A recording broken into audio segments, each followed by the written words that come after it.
Iran is already crumbling under the weight of the sanctions that are a direct result of its insistence to maintain a nuclear program. Airstrikes against its key facilities will only add to that weight. Pressure upon pressure could be applied if Iran refuses to negotiate now that a ceasefire is in place. That ceasefire is fragile. Iran's leadership has already demonstrated a willingness to attack the US in a desperate attempt to save face. If it tries to pull the same kinds of tricks with its nuclear program negotiations, the country's faltering economy would be the most telling victim. Life for the average Iranian will get worse than it already is. That could set the stage for a rebellion that could lead to regime change in the future. But assume for a moment that the economy isn't a major issue for Iran. Its leaders live in a fantasy land where they don't have to worry about money and can instead direct all of their attention to fighting against Israel and the US with the full weight of their military might. That's of no use to Iran, which brings us to the second point McCaffrey makes. Iran has already run out of military options. There are two chief weapons at Iran's disposal for any type of conflict in which it finds itself: missiles and ground warfare equipment. The latter will be covered in a moment, but it's missiles that have proven to be Iran's main form of response to Israel and America's strikes. And there's a good reason for that. According to Danny Citrinowicz, who leads the Institute of National Security Studies' Iran and Shia Axis program, Iran had around 2,000 missiles before the beginning of its war with Israel. Those missiles had a clear purpose. Iran intended to use them to batter Israel's extensive air defense, relying on sheer volume to force Israel to burn through its defensive missile supplies. That would leave gaps for Iran to exploit with future missile and drone strikes. Iran's problem here is twofold. First, it's quickly running out of the missiles upon which it relies for these kinds of strikes, and there's a sense of that from the scale of the missile strikes thus far. Iran International reports that the Israeli military says that Iran had fired fewer than 400 missiles between Operation Rising Lion and June 17th. Of those 400 missiles, sources say between 20 and 40 of them managed to break through Israel's defenses to cause impacts. Sources also say only around 600 people had been injured by Iran's missile strikes by June 17th, with around 19,000 claiming damage to their homes and just over 2,700 people being evacuated. These are not the results a country should expect after burning through nearly a fifth of its missile stockpile. And therein lies the problem. Iran's goal is to start a war of attrition against Israel. That's according to Citrinowicz when speaking to Iran International. However, that war of attrition relies on strong missile stockpiles and Iran is quickly running out. Iran can still have a war of attrition, but they'll have to calculate that. It'll be very hard to launch 100, 200 missiles at one time. They are under the superiority of Israel and can't use a lot of launchers as Israel will hit them, and they are also launching and hiding, he says. Citrinowicz also notes that Israel has already hit Iran's means of missile production hard, meaning it's far more difficult for the country to replace the missiles it's firing. Right now, Iran is believed to have about 1,200 missiles left. That means it can't carry out many more strikes like those seen in the days following Operation Rising Lion before it runs out. Iran without missiles is toothless. But even if Iran could manufacture more missiles at the rate it needs, it may not matter.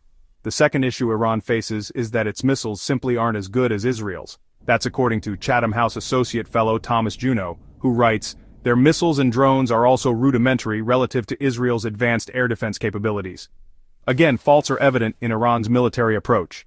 It clearly believed that volume would be enough to dissuade Israel and the US from launching anything more than the occasional isolated airstrike. Operation Rising Lion showed that Israel was serious about a concerted aerial campaign. Iran simply didn't have the quality of missiles needed to launch an adequate response, and it's fast running out of the volume that still allows it to be a threat. Then, there's the ground war option. A fight on land is the only one that Iran would stand a chance of winning against Israel.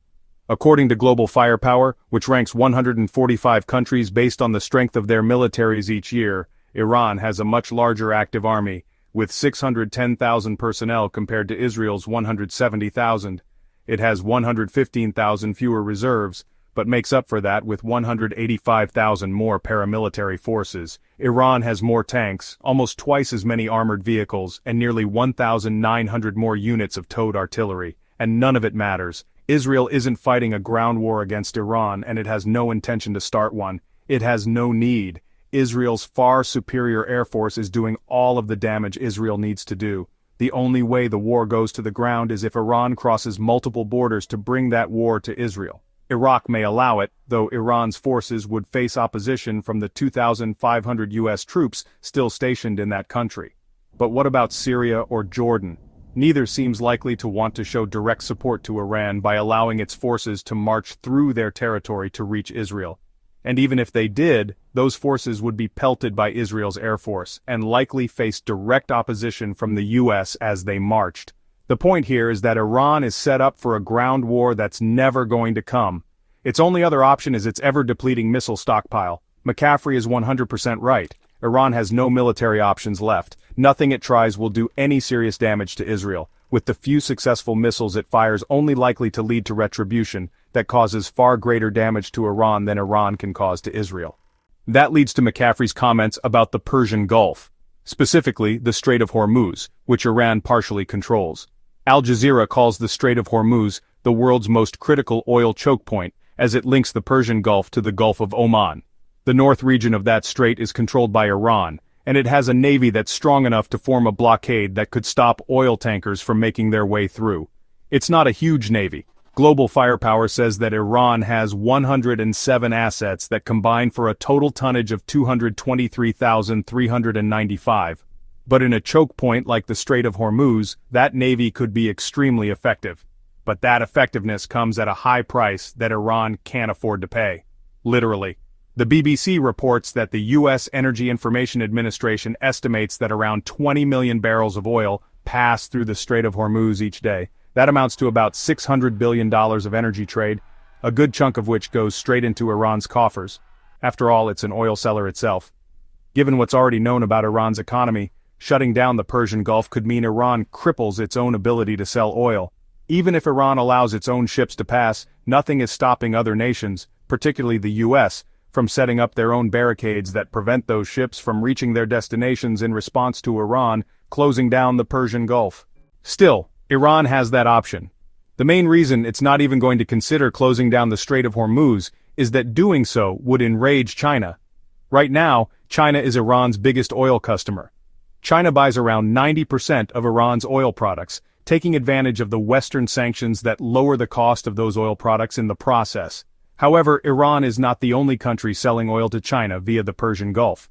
As the U.S. Energy Information Administration claims, about 84% of the oil that heads through the Strait of Hormuz goes to Asian countries including China, Japan, South Korea, and India. China is far and away the largest buyer of the four. A staggering 47% of the seaborne oil China receives passes through the Persian Gulf, and China needs that oil.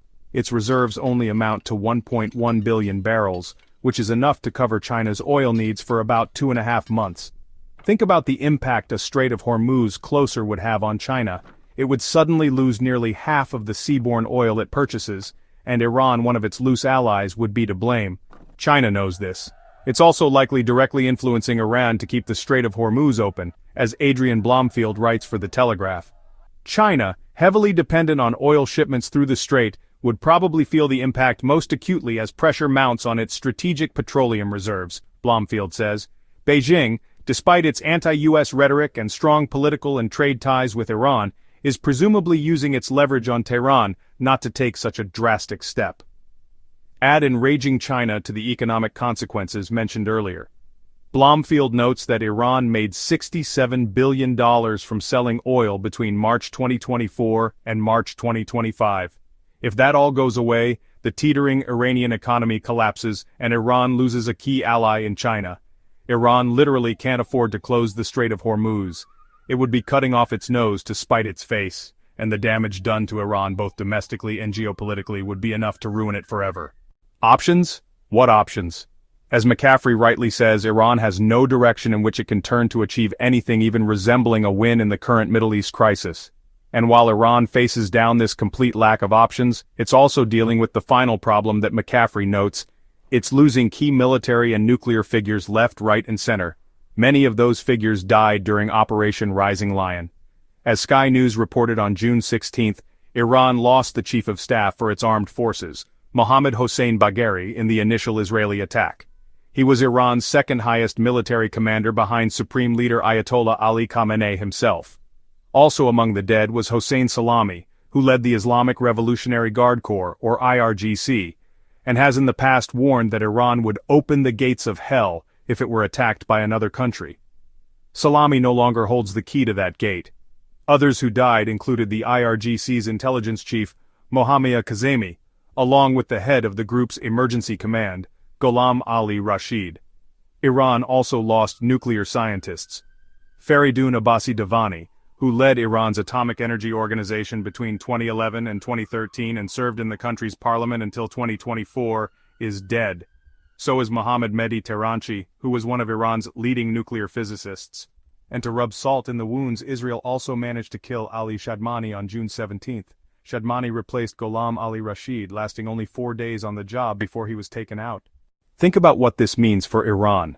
As it's trying to deal with its complete lack of options, the top military minds who might have come up with some solutions are dying. These are all people who had direct lines to Khamenei and would have been trusted advisors up until their deaths. Losing several key nuclear scientists also hurts Iran.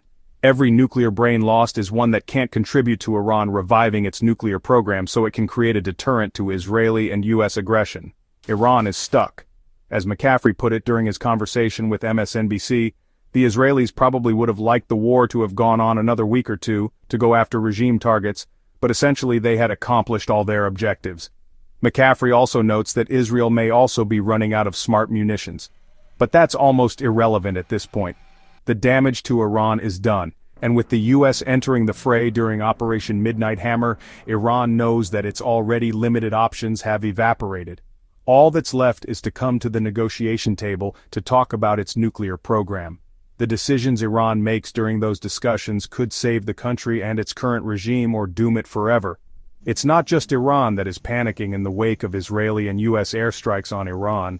Vladimir Putin is just as terrified, though for very different reasons. Find out what has Russia's leader so shaken about what Israel and the U.S. have pulled off in our video, and remember to subscribe to World News for more video commentary on the latest about the Israel-Iran war.